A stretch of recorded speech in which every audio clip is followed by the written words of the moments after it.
ಬೆಳಗಾವಿಯಲ್ಲಿ ಎಂಇಎಸ್ ಜೊತೆ ಕಾಂಗ್ರೆಸ್ ಸೇರಿರೋ ಗುಮಾನಿ ಇದೆ. ಸರ್ಕಾರಕ್ಕೆ ಕೆಟ್ಟ ಹೆಸರು ತಂದು ಅಧಿವೇಶನವನ್ನು ವಿಫಲಗೊಳಿಸುವ ಷಡ್ಯಂತ್ರ ನಡೀತಿದೆ. ಎಂಇಎಸ್ ಇರಬೇಕಾದ್ದು ಮಹಾರಾಷ್ಟ್ರದಲ್ಲಿ, ಕರ್ನಾಟಕದಲ್ಲಿ ಅಲ್ಲ ಎಂದು ಕೇಂದ್ರ ಸಚಿವೆ ಶೋಭಾ ಕರಂದ್ಲಾಜೆ ಹೇಳಿದ್ದಾರೆ. ಅವರು ಚಿಕ್ಕಮಗಳೂರಿನಲ್ಲಿ ಮಾತಾಡ್ತಾ ಇದ್ರು.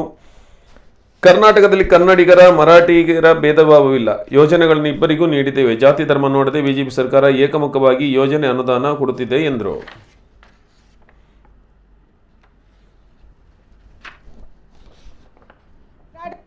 ಬೆಳಗಾವಿಯಲ್ಲಿ ಉದ್ದೇಶಪೂರ್ವಕವಾಗಿ ಈ ಗಲಭೆಗಳನ್ನ ಹಬ್ಬಿಸ್ತಾ ಇದ್ದಾರೆ. ಎಂಇಎಸ್ ಜೊತೆ ಕಾಂಗ್ರೆಸ್ ಕೂಡ ಸೇರಿದೆ ಅನ್ನುವಂತ ಗುಮಾನಿ ಕಾಡ್ತಾ ಇದೆ. ಬಿಜೆಪಿ ಸರ್ಕಾರಕ್ಕೆ ಕೆಟ್ಟ ಹೆಸರನ್ನು ತರಬೇಕು. ಸುವರ್ಣಸೌಧದಲ್ಲಿ ನಡೀತಾ ಇರುವಂತ ಆ ವಿಧಾನಸಭೆಯ ಅಧಿವೇಶನ ಇದನ್ನ ವಿಫಲ ಮಾಡಬೇಕನ್ನುವಂತ ಕಾರಣಕ್ಕಾಗಿ ಇವತ್ತು ಈ ರೀತಿಯ ಒಂದು ವ್ಯವಸ್ಥಿತ ಷಡ್ಯಂತ್ರ ನಡೀತಾ ಇದೆ. ಇದರ ಬಗ್ಗೆ ತನಿಖೆ ಆಗಬೇಕು, ಸಮಗ್ರ ತನಿಖೆ ಆಗಬೇಕು. ನಾನು ಬಹಳ ಸ್ಪಷ್ಟವಾಗಿ ಹೇಳಿದ್ದೆ, ಎಂಇಎಸ್ ಇರಬೇಕಾದ್ದು ಮಹಾರಾಷ್ಟ್ರದಲ್ಲಿ, ಕರ್ನಾಟಕದಲ್ಲಿ ಅಲ್ಲ ಅಂತ ಹೇಳಿ. ಕರ್ನಾಟಕದಲ್ಲಿ ಕನ್ನಡಿಗರನ್ನ ಮತ್ತು ಮರಾಠಿಗರು ಅನ್ನುವಂಥ ಭೇದ ಭಾವ ಇಲ್ಲ. ಯಾವುದೇ ಯೋಜನೆಯನ್ನು ಕೊಟ್ಟರೆ ನಾವು ಕನ್ನಡಿಗರಿಗೂ ಕೊಟ್ಟಿದ್ದೀವಿ, ಮರಾಠಿಗರು ಕೊಟ್ಟಿದ್ದೀವಿ, ಎಲ್ಲ ಧರ್ಮದವರಿಗೂ ಕೊಟ್ಟಿದ್ದೀವಿ, ಹಿಂದೂಗಳಿಗೆ, ಮುಸಲ್ಮಾನ, ಕ್ರೈಸ್ತರಿಗೆ ಏಕಪ್ರಕಾರವಾಗಿ ಇವತ್ತು ಭಾರತೀಯ ಜನತಾ ಪಾರ್ಟಿಯ ಸರ್ಕಾರ ಅನುದಾನವನ್ನು ಕೊಡ್ತಾ ಇದೆ, ಯೋಜನೆಗಳನ್ನು ಕೊಡ್ತಾ ಇದೆ.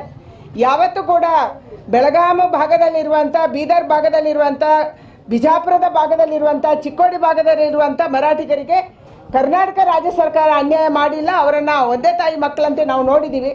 ಆದರೆ ಅನವಶ್ಯಕವಾಗಿ ರಾಜಕೀಯ ಪ್ರೇರಿತವಾಗಿ ಈ ಗಲಭೆಯನ್ನು ಎಬ್ಬಿಸುವುದರ ಬಗ್ಗೆ ನಾವು ಎಚ್ಚರಗೊಳ್ಳಬೇಕು. ಅಷ್ಟೇ ಮಾತ್ರ ಅಲ್ಲ, ಒಂದು ಉಗ್ರವಾದಂಥ ಕ್ರಮವನ್ನು ಕೈಗೊಳ್ಳಬೇಕು. ಈಗಾಗಲೇ ಗೂಂಡಾ ಕಾಯ್ದೆ ಅಡಿ, ದೇಶದ್ರೋಹದ ಕಾಯ್ದೆ ಅಡಿಯಲ್ಲಿ ಅವರಿಗೆ